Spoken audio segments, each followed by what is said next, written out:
دوستوں کہا جاتا ہے کہ ہر انسان کے اندر ایک ضمیر ہوتا ہے، اس کی ایک آواز ہوتی ہے جو ہمیشہ حق اور سچ بتاتی ہے۔ غلط کام کرنے سے آپ کا ضمیر آپ کو روکتا ہے، ملامت کرتا ہے۔ اس کے ساتھ یہ تک کہہ دیا جاتا ہے کہ ہمارے اندر حق ضمیر کی صورت میں ڈال دیا گیا ہے۔ ضمیر کی آواز کو بہت سے ماڈرن علماء اللہ کی آواز کہہ دیتے ہیں کہ یہ اللہ نے ہر انسان کے اندر روشنی دکھانے کا ایک میکینزم رکھا ہے۔ اگر تو یہ اللہ کی طرف سے ہے تو پھر ہر انسان کو ایک ہی آواز آنی چاہیے، کیونکہ حق اور سچ تو صرف ایک ہی ہوتا ہے، جھوٹ اور باطل کئی سارے ہوتے ہیں۔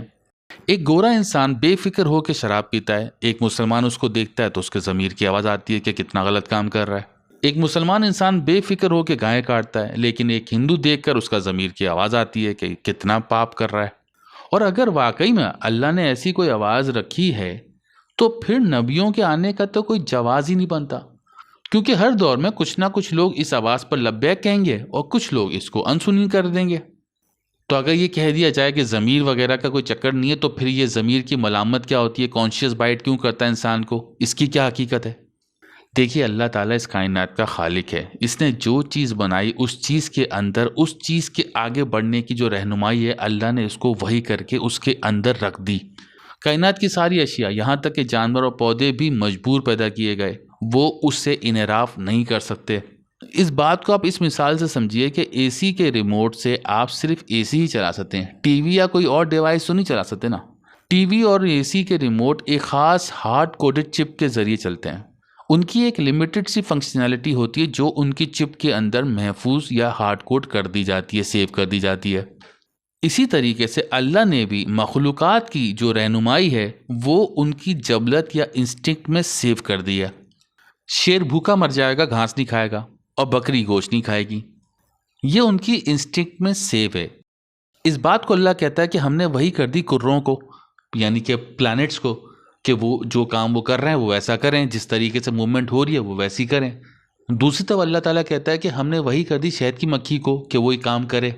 تو ہر مخلوق کو اللہ نے وہی کر دی، یعنی کہ ان کی چپ بنا کے ان کے اندر ڈال دی، وہ اس کام پر مجبور ہیں۔ لیونگ کریچر میں چونکہ زندگی ہوتی ہے تو اس زندگی کو جو آپریٹ کرنے والی فورس ہوتی ہے، اس حیوانی جسم کو جو چلانے والی فورس ہوتی ہے، اس کا نام ہوتا ہے ایموشن۔ اور یہ ایموشنل فورس ہی ہے جو جسم کو آرڈرز ریلیز کرتی ہے کوئی کام کرنے کے، اور جسم ان آرڈر کو بجا لاتا ہے، ان کا حکم مانتا ہے۔ مگر ایموشن یہ جو آرڈر ریلیز کرتے ہیں، جن ویلیوز کے تحت وہ ریلیز کرتے ہیں، وہ ان کی جبلت یا انسٹنکٹ میں اللہ نے رکھ دیا ہے۔ ایک حیوانی جسم کیوں متحرک ہوتا ہے؟ یہ ایک آرڈر کے تحت متحرک ہوتا ہے۔ وہ آرڈرز ایموشنز کے تھرو ملتے ہیں، اور ایموشنز جن ویلیوز کے تحت یہ آرڈر ریلیز کرتے ہیں وہ انسٹنکٹ میں سیو ہوتے ہیں۔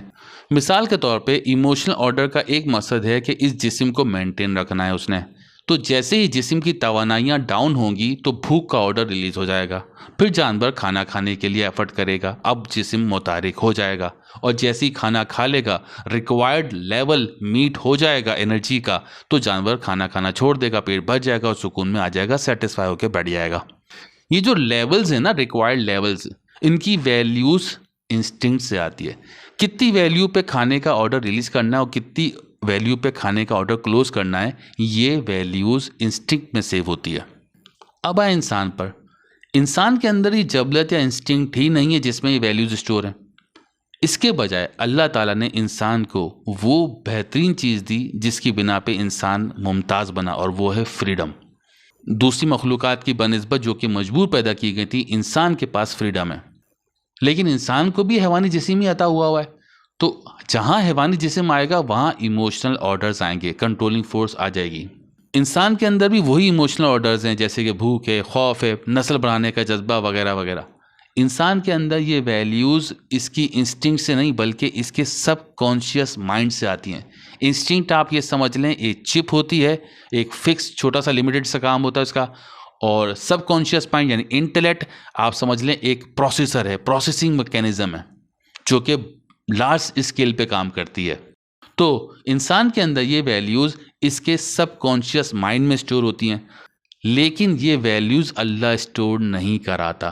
یہ ایک تربیتی پروگرام کے تحت ہوتی ہے جس میں سب سے بڑا رول ماں باپ کا ہوتا ہے، اس کے بعد سوسائٹی کا ہوتا ہے، دوست یاروں کا ہوتا ہے، ملک کے لاز کا ہوتا ہے، مذہب کی رسومات کا، ان مذہب کے عقائد کا ہوتا ہے۔ تو ہمارے جسم کے جو ایموشنل آرڈرز ہیں وہ کن ویلیوز پر ٹریگر ہونے ہیں اور کن ویلیوز پر سیٹسفائی ہونے ہیں، یہ ایک تربیت کے پروسیس سے ہمارے سب کانشیس مائنڈ میں اسٹور ہوتے ہیں۔ یہی وجہ ہے کہ ہندو گائے کٹتے ہوئے دیکھتا ہے تو اس کا ضمیر ملامت کرے گا، کیونکہ یہ ویلیو کہ گائے ماتا ہے اور اس کا کاٹنا پاپ ہے، اس کو اس کے ماں باپ نے بتایا اور سوسائٹی کے تربیتی پروگرام سے ملا۔ جس بھی انسان کو یہ ویلیو نہیں ملی کہ گائے ماتا ہے، اس کو کاٹنا پاپ ہے، وہ انسان مزے سے گائے کا گوشت بھی کھائے گا اور گائے کاٹے گا بھی۔ اب آتے ہیں ہم قرآن کی طرف۔ قرآن اسلاف کی اندھی تقلید کی مخالفت کرتا ہے۔ وہ کہتا ہے اپنے ایموشنز کے ٹریگر پوائنٹس اور سیٹسفیکشن پوائنٹ وہ سیٹ کرو جو میں بتا رہا ہوں۔ جیسے کہ خوف کے ایموشن کا تعلق ہے موت سے یا ختم ہونے سے یا فنا ہونے سے۔ یہ موت کا خوف ہی ہے جو ہمیں فرعونوں کے آگے سجدہ کرا دیتا ہے، غلامی کی بیڑیاں ہمارے پیروں میں ڈال دیتا ہے۔ اللہ کہتا ہے کہ اگر تم میرے کہنے پہ چلو گے تو تمہیں موت نہیں ہے۔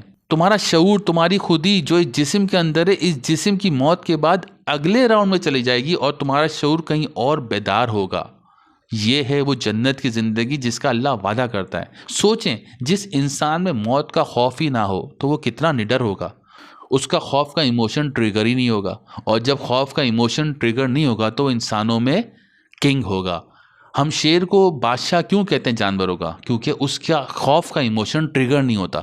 ماں باپ جس چیز سے خوف کھاتے ہیں وہی خوف کی ویلیو ان کے بچوں کے لاشعور میں اسٹور ہو جاتی ہے، اور اس طرح نسل در نسل غلامی انسانوں کا مقدر بنتی چلی جاتی ہے۔ اگر آپ نے اپنی عقل کے لاشعور میں وہ ویلیو سیٹ کر دیں جو قرآن نے آپ کو بتائی ہیں تو آپ دنیا میں کامیابی پائیں گے۔ کامیابی سے مراد یہ نہیں کہ آپ بہت پیسہ یا اقتدار حاصل کر لیں۔ کامیابی سے مراد یہ ہے کہ ان لوگوں کا نام تاریخ میں سنہرے لفظوں میں لکھا جائے گا۔ یہی مطلب ہے اللہ کی اس آیت کا کہ میں عزت دیتا ہوں اور میں ہی ذلت دیتا ہوں۔ تاریخ انسانی میں اسی شخص کا نام عزت سے لیا جائے گا جو اللہ کی راہ پہ چلے گا، اور یہ انسان ایسے ہی چلتے چلتے جب مر جائے گا تو زندگی کا دوسرا لیول بھی یہی انسان پائے گا جس کو جنت کی زندگی کہا گیا۔ یہ ہے جو اللہ تعالیٰ کہتا ہے کہ میں ہی زندگی دیتا ہوں اور میں ہی موت دیتا ہوں۔ وقت کے فرعون آپ کے جسم کو مار سکتے ہیں، لیکن زندگی کی اگلی سطح، جنت کی زندگی، صرف اللہ ہی دے گا۔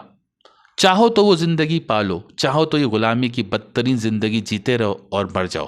تو یہ تھا آج کا ہمارا ویلاگ۔ اگر کوئی سوال ہے تو کمنٹس کیجئے، ویڈیو پسند آئی تو لائک کیجئے، اور اس ایفرٹ کو پسند کرتے ہیں تو چینل کو سبسکرائب کریں۔ شکریہ۔